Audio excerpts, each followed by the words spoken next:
I'll just turn on my camera for just a short while as I introduce myself.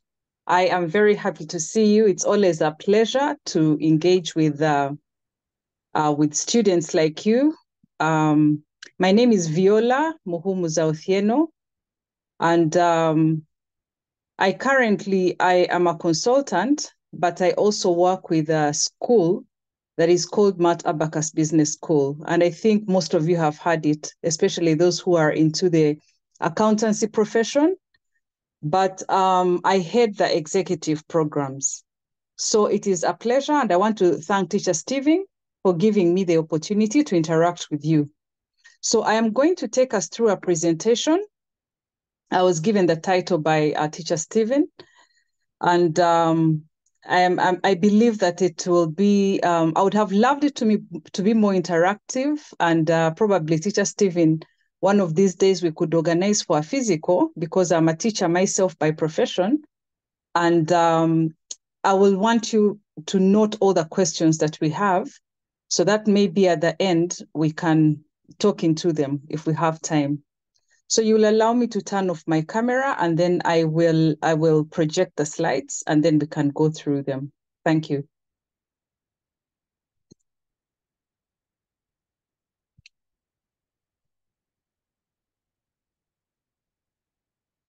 So what you see in front there is, of course, a ship that has put up a sail, and the people are going somewhere. But like the quote there says, it says that having dreams without goals and plans to reach them is like a ship that has set up a sail with no destination. And you know that once the ship is on the sea, there are winds that blow. So this ship, if it doesn't have a plan or a goal, it will go any way that the wind blows it. And that's what we don't want to happen to our lives. So I'll quickly run through the slides. We'll do a check-in where I'll pick some of your expectations. Because we don't have time, I would have loved to pick all your expectations so that I can talk into them, see how to tailor my engagement with you. But since we don't have time, we'll have 2 or 3 people kind of talking to their expectations, so that even as I'm engaging, I can give emphasis to those areas that you really want to drill down into. Then of course, the question is, why is this topic of goals so important? So we'll talk into that, and then we'll see, in order for us to be able to execute goals, what is it when we set our goals? What is the process? I know that SMART goals is one of those key things that you've heard about, something that's very common. So we'll look into that and then have some examples, and then we'll look at prioritization, which is very key, because even when you have a wide range of goals, it becomes very hard to implement if you don't select just a few to start with. So as I start, maybe 2 or 3 people, what do you expect to learn by the end of? Yes, we are there. I am waiting for expectations. So maybe 2 or 3 people, if they can probably speak up or share with you so that you can voice them. So I'll write them down so that it guides my conversation with them. Okay. Anyone? Just the expectation from the session. Jovan comes. Then classmate and Melissa come.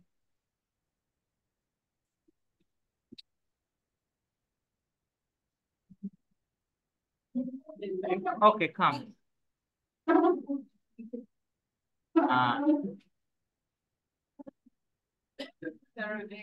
You can talk. Okay. One of the expectations that you have for this session is that how can we not divert from the goals that we have in mind? Okay. Yeah, Jovan. Thank you. Johanna come. So. Another one of the expectations is how to deal with being unmotivated.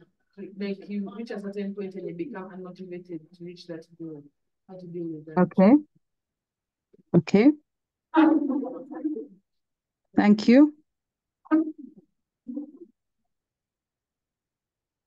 So there was a third person. Good morning. Good morning. One of the expectations we have to, as a class, is how can we stay committed to our goals and like not divert. Okay, thank you. Thank you very much.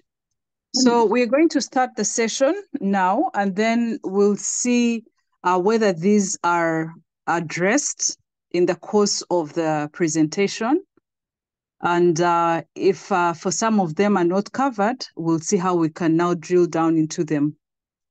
So my question, and this may be you write on a paper somewhere, is for you to reflect.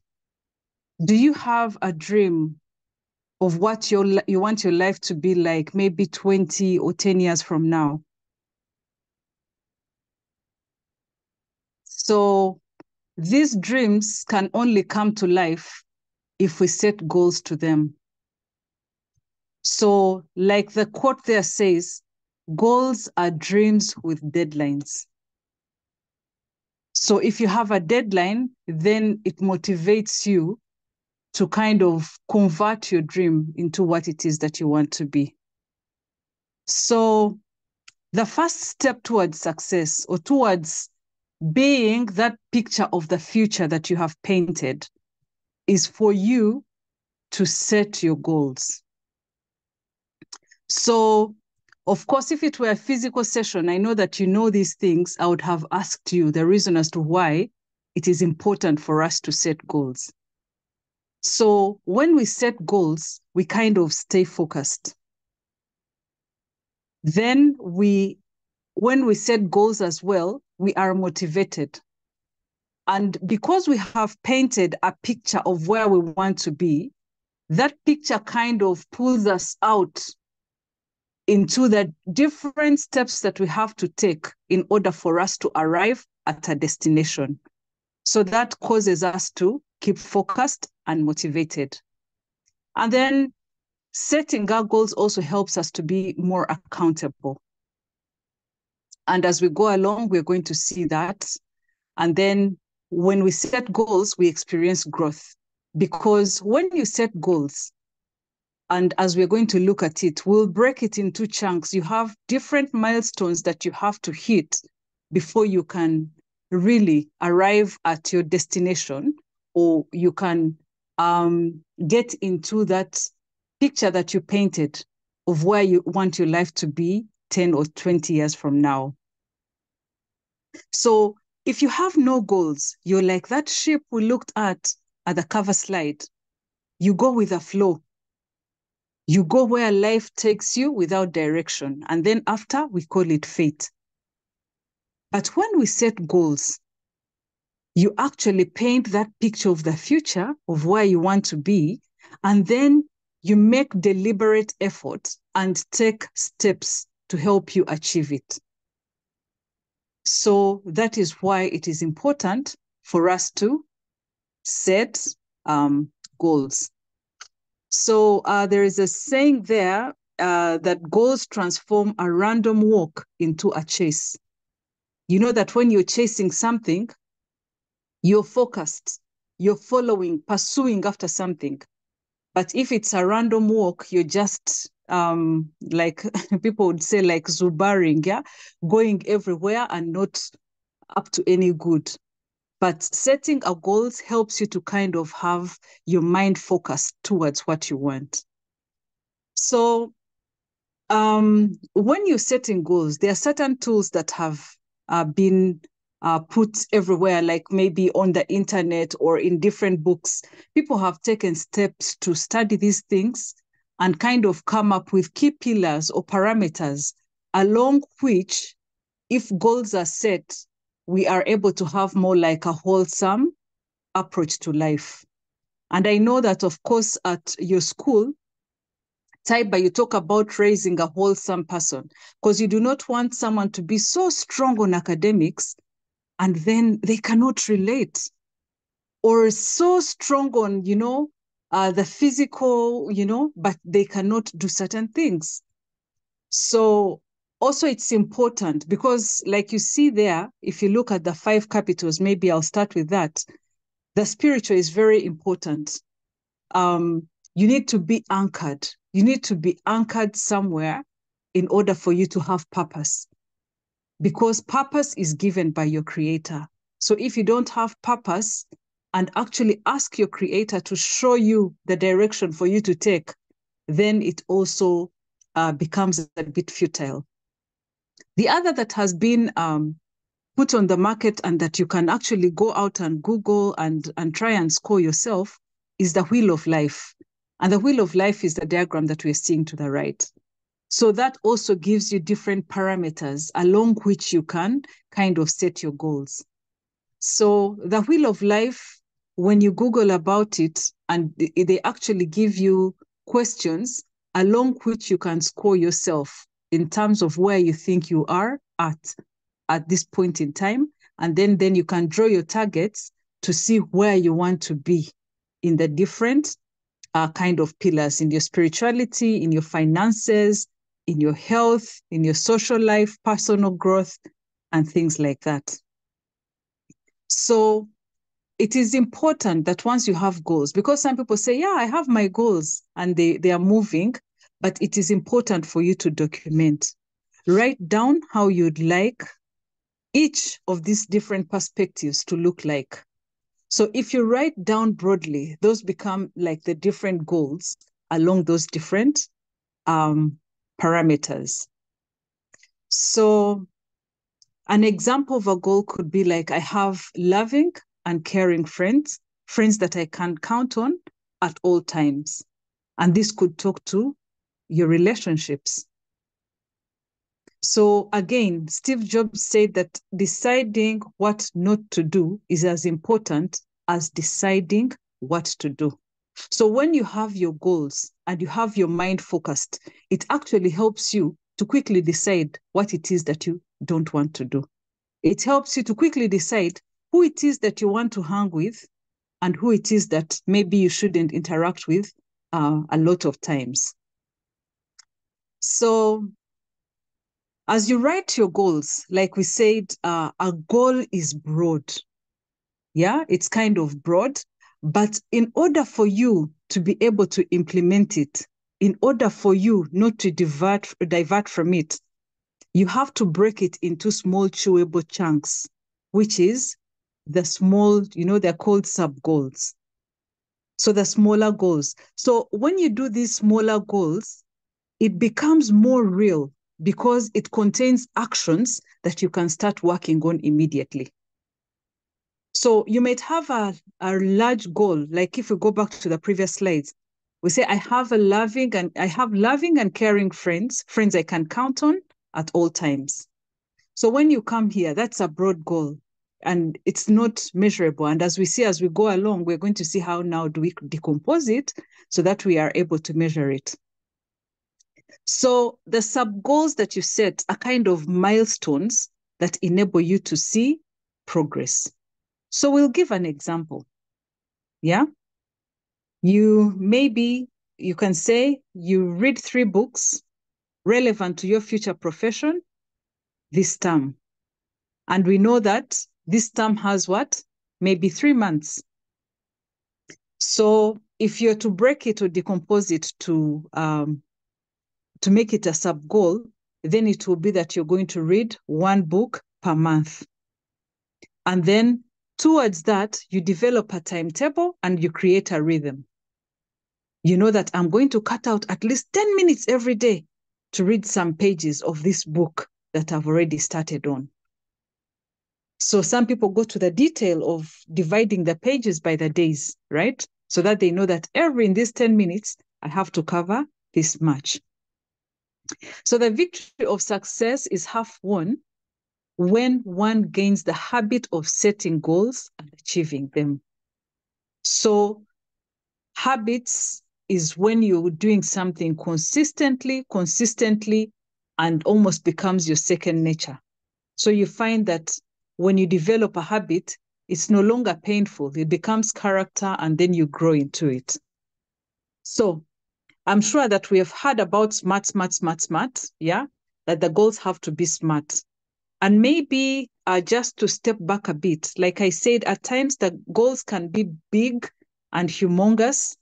And in terms of smart, some attributes may not come up. But when you look at the sub-goals, which maybe if you are doing maybe like strategies, what is referred to as the objectives, these are smart. They have to be specific, they have to be measurable, they have to be attainable, relevant, and timely. So in favor of time, I wanted us to quickly dive into each of these so that we can also look at maybe some examples and see how we can apply it to ourselves. So when defining your goals, make them as clear as possible. Yeah. So you have to paint a very clear future of your destination. When you're also, like I said, I do consultancy, when I'm supporting some organizations to develop strategy, you kind of take them into a retreat where they sit back and you tell them to paint a picture of the future so that even as they're approaching, you can really smell the place that you want to be. So if you step back and you're like, okay, for me, my definition of success is ABC, then how will I know that I have arrived, I have attained that, I've come to that level? And how am I going to, what is it that I'm going to do? So usually it's easier to achieve what you exactly know, to achieve what you know, to achieve what you know that you want, right? So the guiding questions when you're setting your specific goals is, what do I exactly want? And why do I want to achieve it? And what kind of person do I need to be or grow into? And this talks into many, many parameters that probably we could have also looked at in the wheel of life. So you can have maybe one of the goals as, I have my dream job and I work effectively and efficiently. So maybe one of the things is that when you're stating these things, it has to be like like it has already happened. So that is a non-specific goal. Someone is there, as in you can see that when it comes, there are some words that we call weasel words, effectively and efficiently. They are packed. You can't quite put a finger on them. But if a goal is to be specific, it would read something like, I work in my dream job as a psychologist for a global humanitarian organization, earning, say, over $10,000 per month with flexible working hours, which allows me to give back to the underprivileged children in my village. So when you see even this goal, you can actually see that even when you're working out your sub-goals, it's easy to pick. So when you get into a level where, say, maybe if one of your measures is your income that you're going to get out of this job, or even the qualification of becoming a psychologist, you can actually see that you can break it down into those small, chewable chunks. So again, we say that the measure, that was the specific, the measure should be measurable. Sorry, the goal should be measurable. So being measurable helps you to keep focus by tracking your progress. And I think for the people who talked about how can we stay focused, how can we stay committed, you know, once you break it into these milestones, and it's important that you celebrate once you hit a milestone, it keeps you motivated. You're looking forward to now checking off another milestone towards the journey that you're walking. I mean, the destination that you're going to. So a non-measurable goal would look like, I am reading relevant books.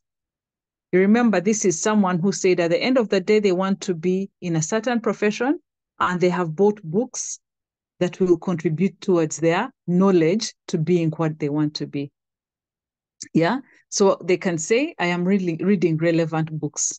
There you cannot know, even you cannot be sure that the person is reading anything. Or I have good friends. But when you talk about a measurable, when you're setting and you want to give it a component of being measurable, you can say, I create time for study. I create time to study for at least 30 minutes every day.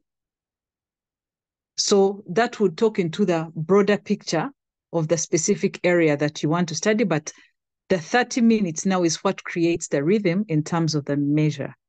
And then I intentionally, if you want to make good friends, you say, I intentionally connect to chat with my friends at least 5 minutes a day. Just saying hello to someone, how are you doing? And then that creates a rhythm and creates a bond. So again, we say that these goals should be attainable. Yeah. And attainable, I mean, in terms of the resources that you have at your disposal, the time, the skill, the funds, are they attainable? Because you could set a goal and you actually end up frustrating yourself. And we'll look into that. So an unattainable goal is that I'll read 3 books relevant to my future career in 1 month. So why am I saying that this is unattainable? If you look at the school program and the activities that have to happen, unless you say you're going to cut out Teacher Stephen's class and you're hiding somewhere, or when he's teaching, you're busy reading, which is wrong, then that goal, you may not attain it. So you create the sub-goals, which really it can fit within the schedule of what you're doing. So for example, if someone is in a busy space, you can say that I'll have to either wake up a few hours before the others so that I can invest time in reading. Maybe if I put 10 minutes aside, if I wake up 30 minutes before the others, I'm able to prepare myself and then I sit down and read before I can start class. So that becomes attainable. So for the attainable example that we're giving, in light of the unattainable one, you say that I will read 1 book relevant to my future career in 1 month. So we know there that you apportion your time, and then because it's 1 book, you're even able to understand the content because you're reading at a good pace that enables you to even apply the things that you are reading. So the R in the goals is relevant. And the goal should matter to you and contribute to your long-term plans. And usually what they say is that the goals that we set actually are to impact the lives of others. God has given us like a big purpose and vision that it has to impact also the lives of others. So the guiding questions that you can ask even as you're setting your goals is, what do I want what I want? Because we could want certain things for selfish motives. So the key question that we also should continue asking is, what is the higher purpose for achieving what I'm pursuing? Right? So in the world that we are living, I know I've given a non-relevant example there of something that is maybe way out there. And sorry if we have a ballerina in the class, but I would say that someone setting a goal and saying that I want to be the best ballerina in the world might not be so relevant. Though I think when you look at it, the question that comes to mind is that it could be someone who actually wants to do it to get money to help others. But that is one of the examples that I could come up with. And then the relevant example would be, I contribute to the education of 3 disadvantaged girls in my village. So when you are setting up your goal, you have a higher purpose for which you want this goal to achieve. So if you look at the goal that we had for the psychologist up there, the main driver behind why she wants to earn more than $10,000 is that she has seen a need in the village to support the children who are underprivileged. So that is a higher goal. So it becomes relevant because it also impacts the lives of others. And then also what we learn many times is that it should be time bound, because if you don't have a deadline, there is a tendency to you lose time and then you procrastinate because it can be done anytime. So when you're setting your goals, it's always good to put a peg in the ground. You ask yourself and you say, when do I need to complete this? So the bigger goal was 10 to 20 years. What is it that I want to achieve? But now in the short term, in maybe 1 year, in 3 months, and also if you're doing like your goals for the term, you're able to break it down, to granularize it to in a week, what is it that I want to achieve? So what should I start doing now? And what should I do every day in order for me to achieve my weekly target? Yeah. And also in time bound, it's also always good to ask yourself about the resources that you have to achieve whatever you are working towards. So if you say, I shall read books that are relevant to my career, it can be any time. It can be today, tomorrow, even when you have, but for something to be time bound, you say, I shall read 3 books that are relevant to my future career in 3 months. So that then becomes, you have a time to put you on pressure. You put coals under your seat and you're able to deliver on that one.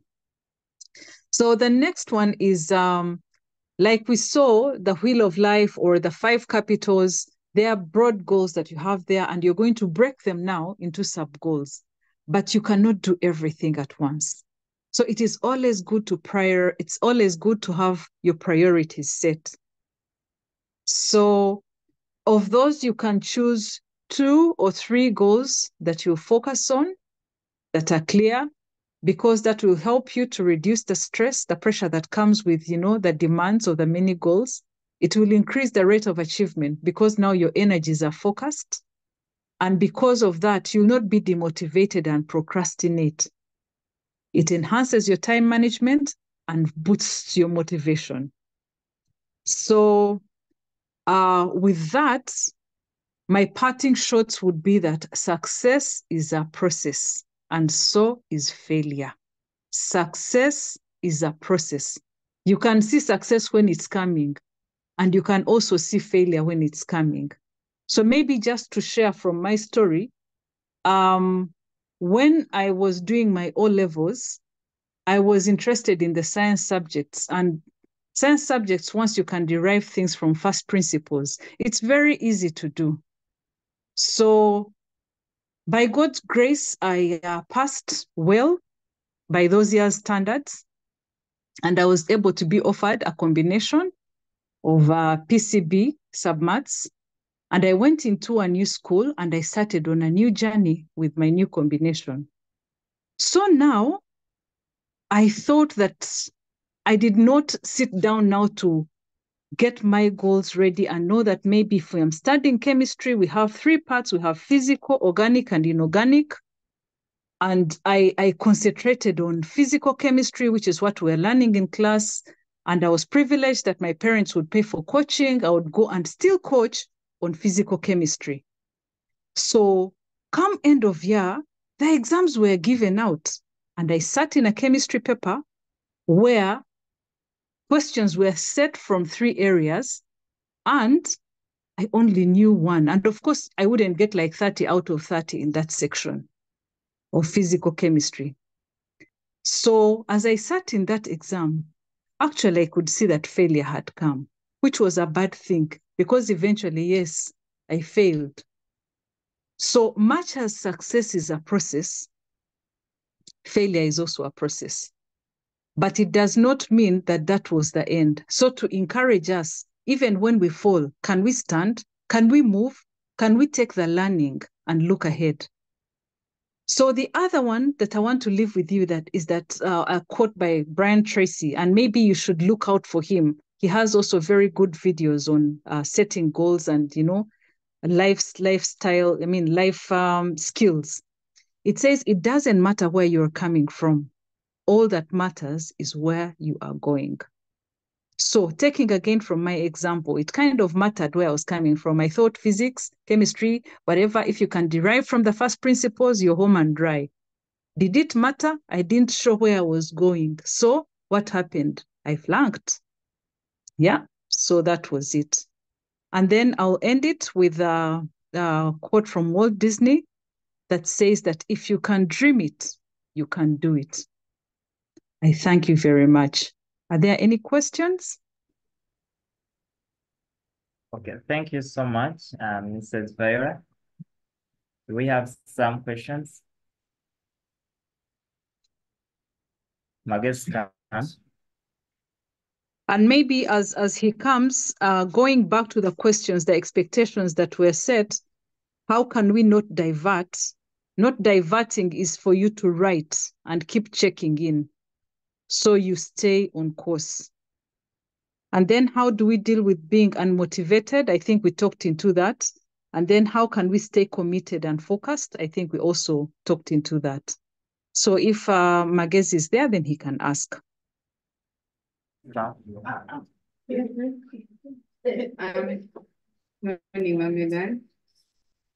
I didn't say I was Mommy Megan. Anyway, I don't have a question because you covered Yes, everything. please.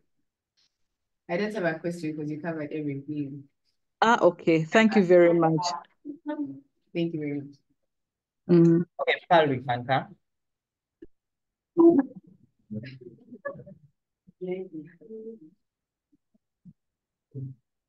Good morning, Mrs. Hello.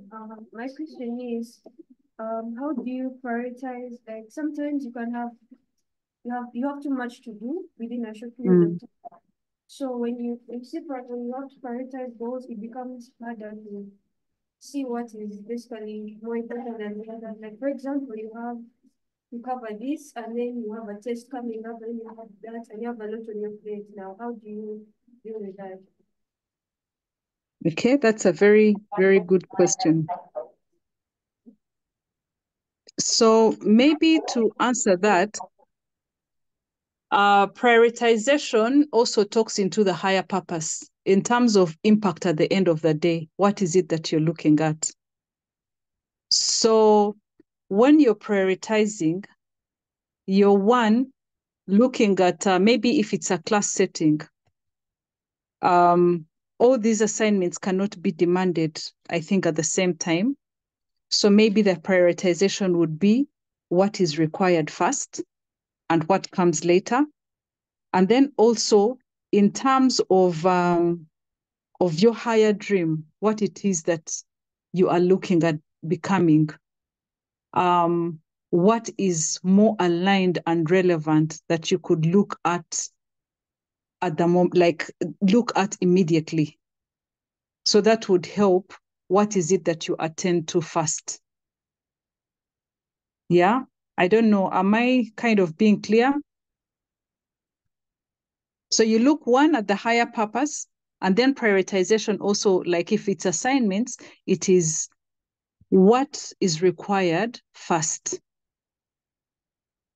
So whatever, if you have maybe like 3 assignments and today is Thursday, one is required on Monday, one is required on Thursday next week, then your prioritization would be that I'll create time to invest more in the assignment that is required on Monday, and then probably over the weekend, I can create some time to look into the one, to lay like a strategy of how I'm going to approach the one that is required on Thursday. But stepping out into the bigger picture and the goals that probably you want to pursue, you look at, say maybe you've used the wheel of life and you're looking at, and let me just roll back there. Okay, so you're looking at all these different attributes.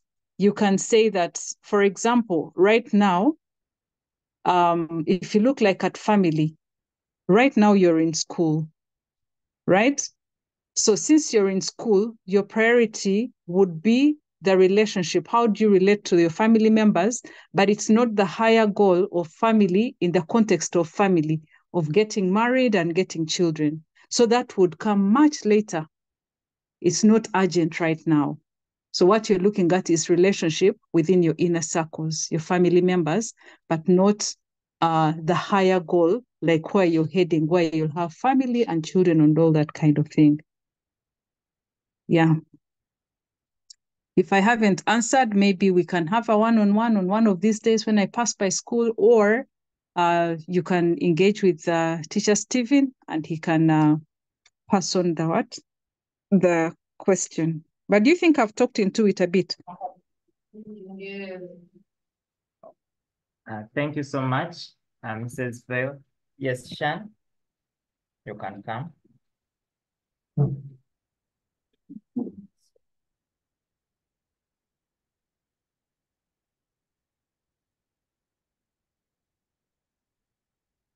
Good morning.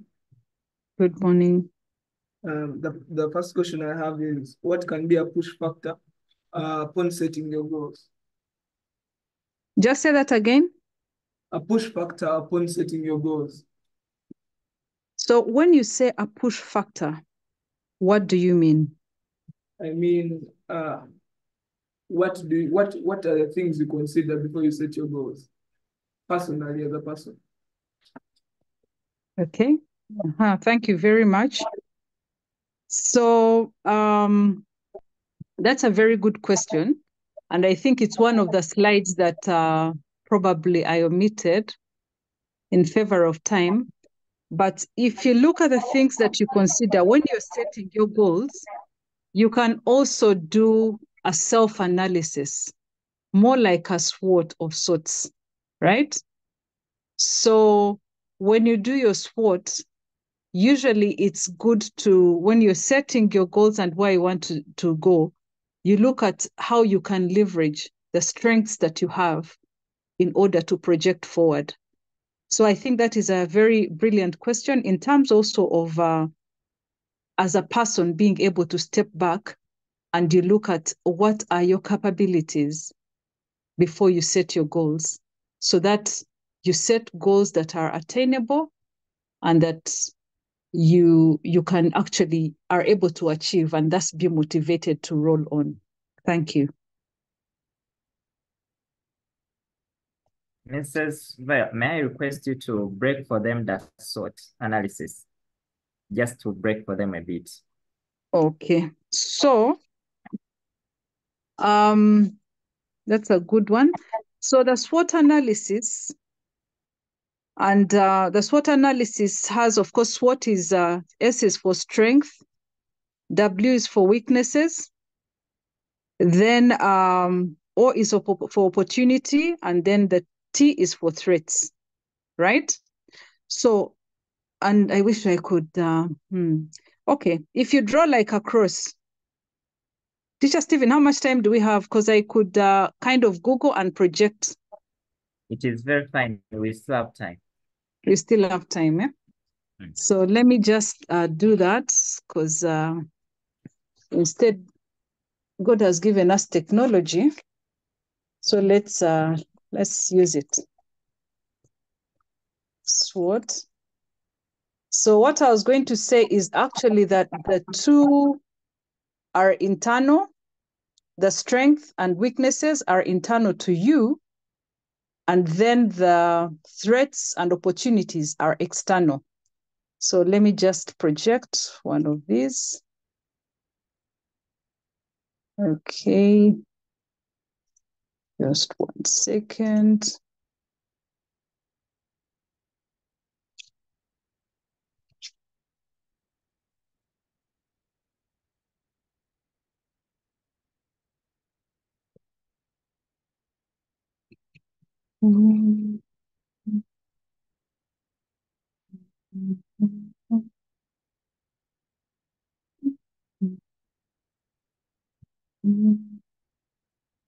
Okay, are you able to see? Or just marks that? Yes, it's there. Okay, brilliant. So like I was saying, we have strengths and weaknesses. So the green and the yellow, which is the strength and weaknesses, are internal, things that are within you as a person. And then the opportunities and threats are the ones that are external. They are within the environment, so you can take an opportunity and use it. Say, for example, if you're in an environment where there is some funds that can be used to facilitate maybe you developing a skill. Yeah. So maybe you have like a sponsor, that is an opportunity that you can tap into to enhance your strength. So the strength would be like your capabilities. Do you have, maybe I can talk about an attitude. If you have a good attitude, that is a strength, right? And I didn't want to flip and I say if you have a bad attitude, but yes, a bad attitude is a weakness. Yeah. If you have an attitude of gratitude, that's a strength. And then a weakness, because if you have an attitude of gratitude, it helps you tap into the opportunity, because even the people around you, if they have any resource to give or any advice to give, because you are receptive and take it in good faith, you're able to learn from them and grow. Now, when you look at threats here, threats are external and you don't have much control over them. You may have control over the opportunities, but the threats just happen. For example, one of the threats that we commonly know right now is like how the pandemic came. The pandemic came, no one expected it. We hadn't factored it even in the projections, and it just happened, but it challenged, it affected us. So if you look at this, maybe again, if you look at the S and the O, the S and the O, the strengths and opportunities, is what is usually referred to as enablers put together. And then weaknesses and threats are the challenges that have to be overcome. So if you have a strength, you can leverage your strength. But if you have a weakness, you can find a way of working around the weakness so that you convert it into a strength. So if you receive feedback, you can still take deliberate steps to ensure that your weakness is now flipped back into a strength. Though it is much easier, for you it's easier, but at a certain age, it is much easier to also look into your strengths and look at how you can pivot your strengths. And in areas where you have weaknesses, say for example, in organizations where we work, you find that where you're weak, you have maybe a team member who is strong on that. So if you have that member on the team, you find a way of creating an enabling environment for them so that they can deliver for you. But right now, the journey that we are walking is that we want to be aware of our weaknesses and be able to convert them into strengths. Am I clear? We can even have a topic on just this alone. Just Stephen, over. Thank you so much. Shad, you had another question? Okay. We have more questions. Okay, Kifa, you can come.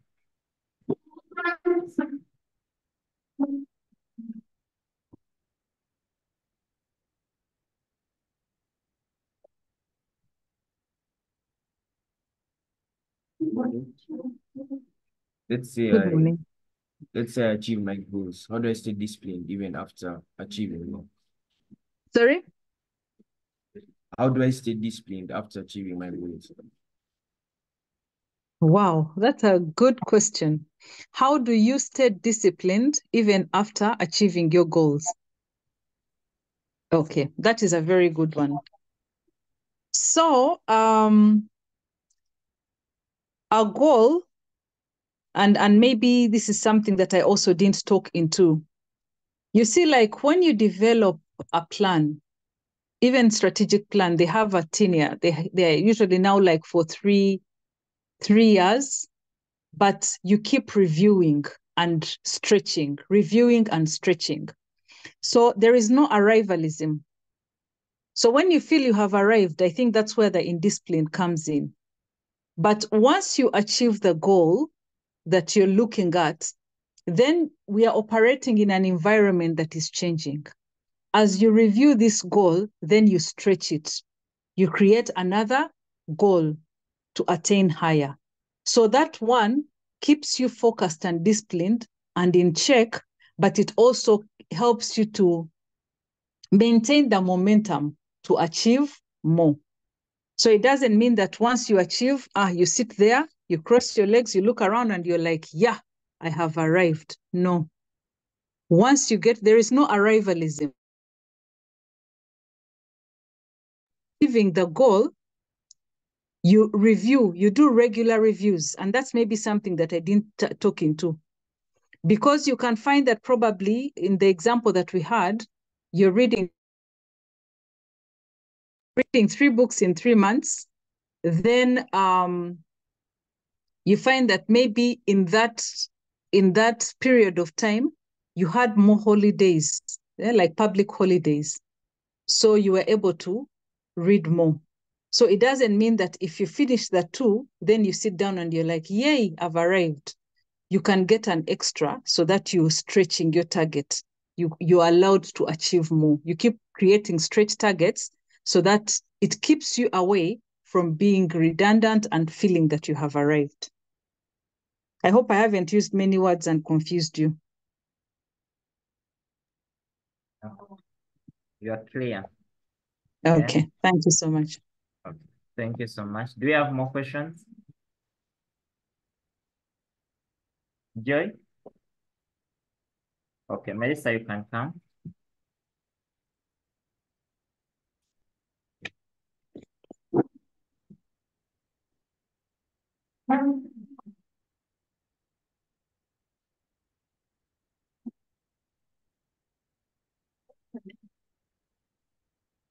Good morning. Good morning, Melissa. On behalf of the Grizzlies, I'd like to say thank you so much for taking time out of your day to talk to us. At times, we think we know a lot about a certain topic, but the more someone talks about something, the more we learn about it. Today, we have learned that there's a lot that goes hand in hand with setting goals, especially when it comes to making them specific, measurable, attainable, realistic, and time-bound. But all in all, thank you so much for taking time out of your busy schedule to talk to us. Wow. So I'll turn on my camera and I say, thank you so much. The pleasure is all mine. I'm always available. This is an area that I really, really love. So please reach out. I am available. I am free. I am passionate about young children. Like I told you, God pushed me into education, and I've grown to love it. So thank you very much, and have a blessed day. Teacher Stephen, I can't thank you enough. Thank you for giving me this opportunity. And I think all of us should thank Teacher Stephen, because he really, really puts in a lot to ensure that you're always ahead of the game. So can we clap for Teacher Stephen? Thank you. And have a great day. Okay, thank you so much, Mrs. Viola. I'm going to give. I'll share the slide that is updated. I'll send it to you right now. Okay, thank you.